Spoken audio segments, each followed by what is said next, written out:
What's going on, everybody? Kim Becker and Arif Dean here for your weekly AMA for the Colorado Avalanche, brought to you by Mile High Sports. Make sure that you are following both Mile High Sports and Arif, because every single week he will send out a tweet asking what questions you all may have when it comes to the Colorado Avalanche, literally anything and everything. So make sure that you guys are commenting your questions, retweet this, quote tweet it, whatever you want, so that we can hop on here every Monday afternoon and answer your questions for you so that you are fully caught up on everything Colorado Avalanche.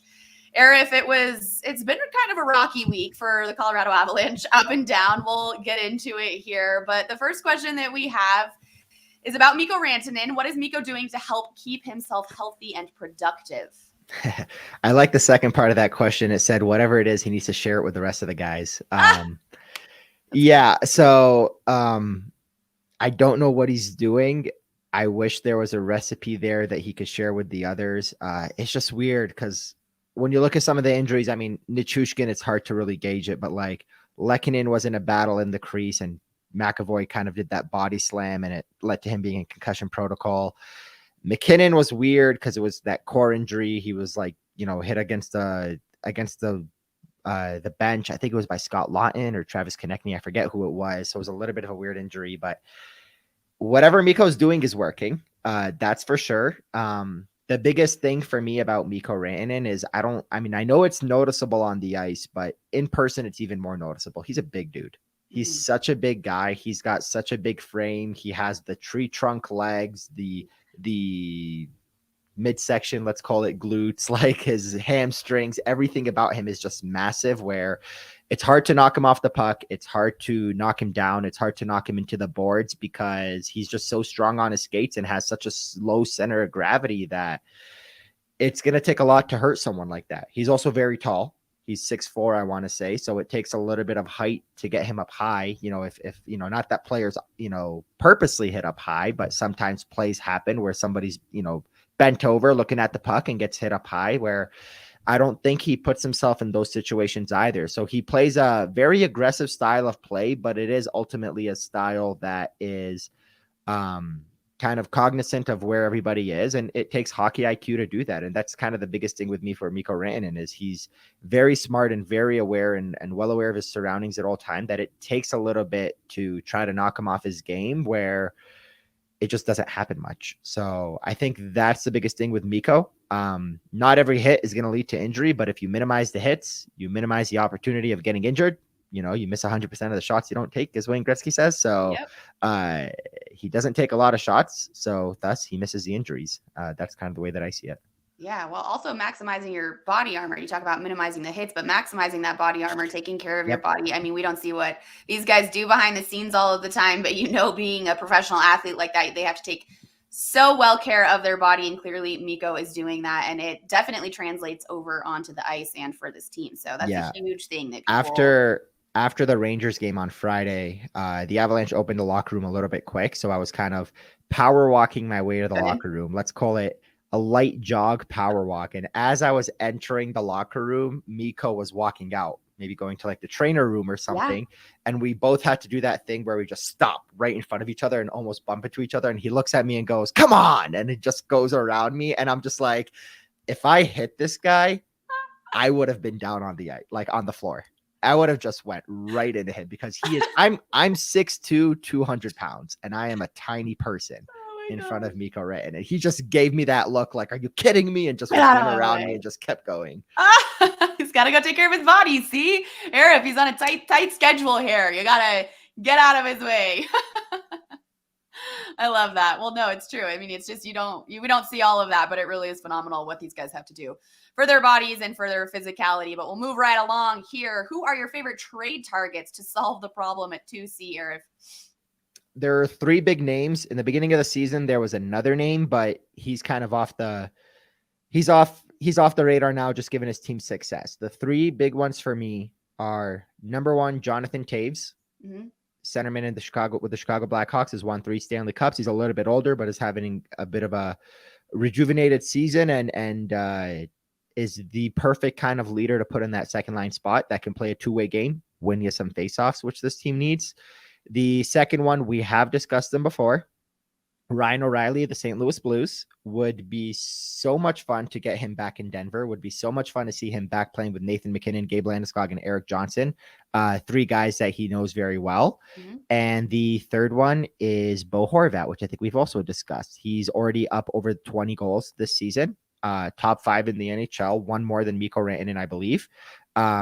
Just having an incredible year and is, looking for a new contract here this summer.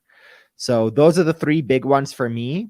For different reasons, I think that some are a better target or a more ideal target than the other, but those are the three big ones for me. The name that I said, Ryan O'Reilly is a late addition, kind of like Claude Giroux last year. Claude Giroux as someone who's playing on a team who had playoff aspirations and is now falling out of contention, pending UFA captain, very similar to Giroux, where maybe 2 months ago, you wouldn't have thought that would have been an option, but now it is. And the name that 2 months ago seemed like an option and now isn't is Pierre-Luc Dubois for the Winnipeg Jets. Mm-hmm. Someone that, has been very forward about the fact that he's not going to sign a long-term deal there, but is the ideal second-line center. But that team is doing well. They are obviously the Central Division leaders right now, 7 points up on the Avalanche, and the Avs have just one game in hand, so it'll take a little bit of catching up to catch the Winnipeg Jets.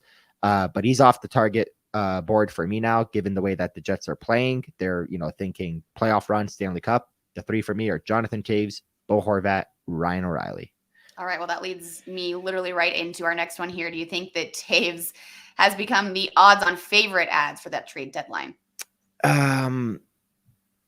Yes and no. So here's the thing with Toews. The reason why Jonathan Toews makes, and this is what I meant by like levels, kind of trying to determine which one is most ideal. Let's start with Bo Horvat for a quick sec. Bo Horvat is a player having an outstanding career. He's outstanding career and outstanding season in a contract year, similar to Nazem Kadri last year. Unlike Kadri, Bo Horvat is 4 years younger. He is part of that 2013 draft class. Nathan MacKinnon was taken number 1. Val Nichushkin was taken number 10. Bo Horvat was taken number 9, right ahead of Val Nichushkin. So he is of that age group, a 1995 birthday. He's looking for a big contract this summer. So if you're the Avalanche, it is going to cost a lot to get this guy. And then it's going to cost a lot of money to re-sign him, or he's just a very expensive trade deadline acquisition, which, if you win a cup, who cares? But is that ideal? So can you get Bo Horvat locked up to a contract in the $7 million range? Because right now, the way he's playing, he's worth 8.5, 9, and it would take a lot of maneuvering and eliminating a lot of good players on this team to fit in an $8.5, $9 million player. So, we're talking trade deadline acquisition, trade rental, but you also want to think about the fact that you don't want to give up a lot of assets for someone who's just going to be a deadline pickup when you do need a second line center next year too. So, they traded for Manson and Lehkonen last year. They re-signed both. They traded for Cogliano. They re-signed him too. So you don't want your assets to just end up being 20 games in a playoff run, even if it is a Stanley Cup final and a Stanley Cup championship. Yeah. So Bo Horvat, that's why that one is a little bit, tough, but also might be the best of the three right now. Ryan O'Reilly, similar-ish case. Number one, the St. Louis Blues are a division rival, so are they going to want to trade to you? And if they do, they're probably going to ask for a lot more than they would from other teams. 5 years ago, the St. Louis Blues traded Paul Stastny, their number one center at the time, to division rival Winnipeg Jets. So there is kind of a little bit of a path there to make it, reasonable. But then what kind of contract will Ryan O'Reilly be looking forward to? He is the same age as Nazem Kadri. He's 2 months younger than him. So think of Kadri a year ago, but 1 year older. That's what you would have to pay Ryan O'Reilly. Granted, Ryan isn't coming off of a career year. So will he take a shorter term deal? Because some teams might want to give him 6-7 years. Do you want to give a 32-year-old 6-7 years? So it starts to get a little bit questionable there, which brings us to the question and the guy that was asked about Jonathan Toews. Now, Jonathan Toews is 34 years old. He was born in 1988. He is a third overall pick of the 2006 draft. This season, like I said, he's kind of come back a little bit with a very bad team, obviously. 8 goals, 6 assists, 14 points in 25 games. All things considered, given where the Blackhawks are, that's pretty dang good. Now, the thing with Jonathan Toews is this is a guy coming off of a $10.5 million contract for the last, I want to say 7 or 8 years. I forget how long he signed that deal for. But this is a player that wants to win, has won in the past, and wants to win. So if he's got 2 or 3 good more years left in him, he of the 3 is the ideal candidate to join the Avalanche, either win a cup or maybe go on a long playoff run and say, I'm sticking around. And maybe he signs a 3-year contract for $3.5 million a year. So now you have a veteran. Is he as good as Bo Horvat and Ryan O'Reilly? Probably not at this stage of his career. Career-wise, absolutely. He's the best of the bunch. But could he be valuable enough for less than half the dollar amount, or maybe around half the dollar amount that you can get Bo Horvat and Ryan O'Reilly? Because if you get Jonathan Toews for 3.5 rather than Bo for 7 or 8 million, or Ryan O'Reilly for 6 or 7 million, now you have more cap space to re-sign Bo and Byram, re-sign Devon Toews, maybe not have to trade Samuel Girard. Maybe you have enough money to now re-sign also JT Compher, who is right now your third line center, ideal third line center, making that same 3.5. So that's why I kind of think Jonathan Toews makes the most sense. Okay. But let's get silly. If the Avalanche want to go for Horvat or O'Reilly, that would be a lot of fun too. Yeah, absolutely. Let's get silly. I like that, Arif. We've still got a little bit till that trade the deadline, so obviously a lot can change from here to there, depending on what this team needs and whatnot. But no, we love to hear that. Now, this is another subject that I am really excited to hear your take on here. Good old Cale Makar, just modest and humble as can be normally, but it seems that he may have made a little comment about Shesterkin the other night, and so I want your take on this. We're going to play the comment that he made in the locker room, and then we'll let everybody kind of let it sink in, let them decide what it means. But Arif, of course, we're going to hear from you, and you can kind of give us the inside scoop. So let's hear what he had to say here. So, for me, I just walked over the slot and made a good shot, and their goalie's all about the show, so went straight in his glove. It just nice little windmill there, so just kind of looked away. We're not really used to Cale Makar taking digs at people very often, but is that what you think this was, Arif? A little bit, yes. What I love about Cale Makar is, and first of all, shout out to Jesse Montano for getting that video, but what I love about Cale Makar is over the last year or two, you've seen him kind of grow and settle into a role where, number one, he should have a lot of confidence. Before I use that word, he just won the Norris Trophy and the Conn Smythe, 29 points in 20 playoff games. He's incredible. He's already a Hall of Famer, and he's 24. Yeah. I've seen 2 or 3 things from him. I've seen him grow into that confidence. I've seen him grow into his size and his stature and his physicality, where he can back up whatever the hell he wants to say if it pisses anybody off, because he's a big dude and he can take care of himself out there. And he even laid out a big hit against the St. Louis Blues on Sunday. So he's not backing down from challenges. And number 3, he's got some one-liners here and there like that really get you talking. He'll never be forward about it, but he does like to throw those out every once in a while. And this was another example of that. I think basically what he was going for there, call it a chirp at Igor Shesterkin, call it whatever you want it, but Cale Makar knows very well the Avalanche in that overtime had an opportunity to win. He had a big shot. It went right into Shesterkin's glove. But given the way that the windmill save, as he explained, and I wish we had a video of the save, I'll tweet it out in a little bit. Given the way that Shesterkin reacted to that save, doing that windmill and making it look incredible, Cale knows that this is going to lead to SportsCenter Top 10 on TSN or on ESPN, where they're just going to be showing Shesterkin stones this Norris Trophy, Conn Smythe Trophy winner. And Cale's like, no. I didn't give him much to work with. I shot it into his glove. That's my fault. But also it wasn't as good of a save as it looked. Yeah. And that's on me. So that's kind of the way that I read it, is he's kind of saying, let's not SportsCenter Top 10 Cale Makar getting this flashy save. I stupidly shot the puck into his glove when I probably had a lot more net to shoot at. But again, he's Igor Shesterkin. He was a Hart Trophy finalist. He is the actual Vezina Trophy winner. So, he is a good goalie in his own, but that's kind of the way that I saw it. Was a little bit of a chirp potentially, but it was also kind of like, I'm covering my bases. Don't come after me and pretend that I, got stoned. Yeah. I didn't do as good on that shot as I probably should have. I love it when he makes those little digs. I don't see videos of it very often, so it's fun to see this one, but it's just like knowing how he reacts to things, when he does play so well and people ask him questions about a great play that he had, or, a great goal, great whatever. It's so fun to hear him say something like that, because normally he's just so modest, throwing it aside, next up, next man up kind of thing. So it's I really enjoy that. I love that he can add those in every once in a while. Yeah, like I said, he drops these one-liners where they're just like, did he really just say that? And I remember when that happened, I was standing beside him in that video, and I just kind of like it ended. I was like, did he just say that? And it doesn't click in your mind in the moment, but then you're like, dang, like Cale's got some swagger to him. He really does. On the ice, off the ice, in the locker room, he's got some swagger to him. And he's got his whole life ahead of him. Like you said, he's only 24 years old. We have a lot of years of Cale Makar to entertain us in many different capacities, which is really exciting. But Eric, before we wrap this up, let's just chat about the last 10 games for this team.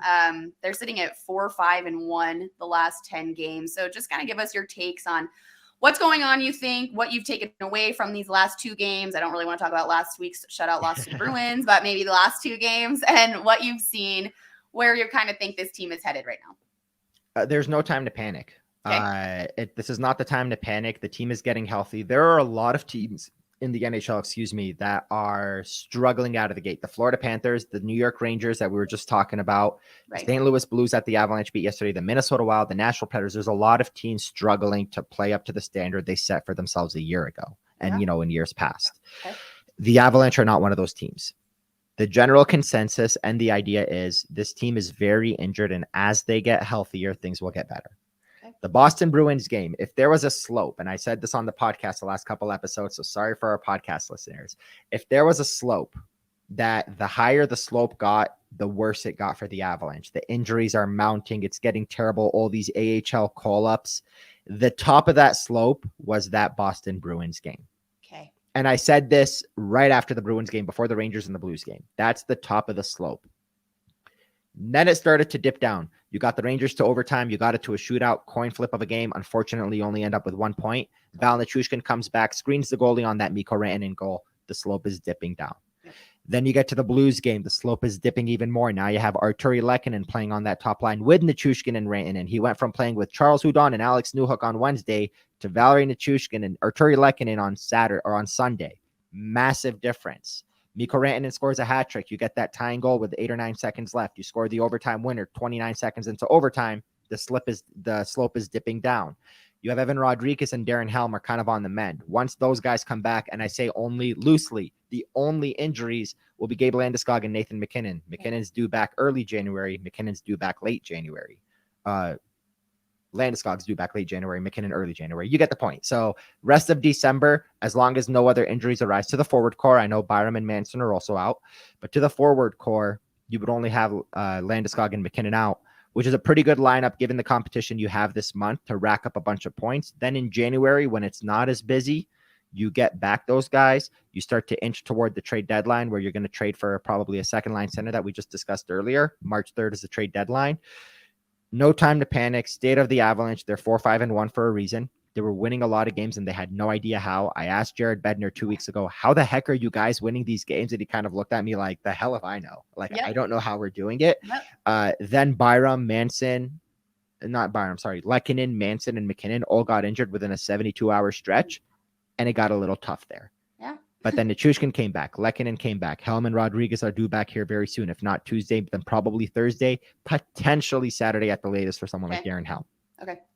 Is it time to panic? No. State of the Avalanche. Their record is what it is because of the injuries they have. This is a team that is going to get healthier, get better. Their goalies are playing well. Cale Makar is 1 point below a point per game pace. Mikko Rantanen's on pace to obliterate his career high of 36 goals a year ago. He's already at 19, and the Avalanche have only played 26 games. Things are looking good for this team, and they're only going to get better, assuming, I always have to add this, no other injuries arise. Yes. Oh my gosh. Cross your fingers for that one. We've said that a couple of these AMAs in the past. A week ago, I said, I think you asked me something about, is it time to panic? And I said, as long as 29 or 8 don't get hurt, you're good. 3 hours later, 29 got hurt. So let's not jinx anything. Okay. Well, let's just hope that 8 isn't, right? My goodness. We got to keep him alive and well and giving us the entertainment here. But Arif, I appreciate this so much. I will see you next Monday for the next AMA when it comes to the Colorado Avalanche. Everybody, obviously, like I said in the beginning, make sure that you are following both Arif and Mile High Sports. There's Run Right Arif right there. And look out for that tweet when he sends it so that you can send in your questions and we can address them right here on our weekly AMA on Mile High Sports. Arif, I will see you next week. Sounds great. See you then.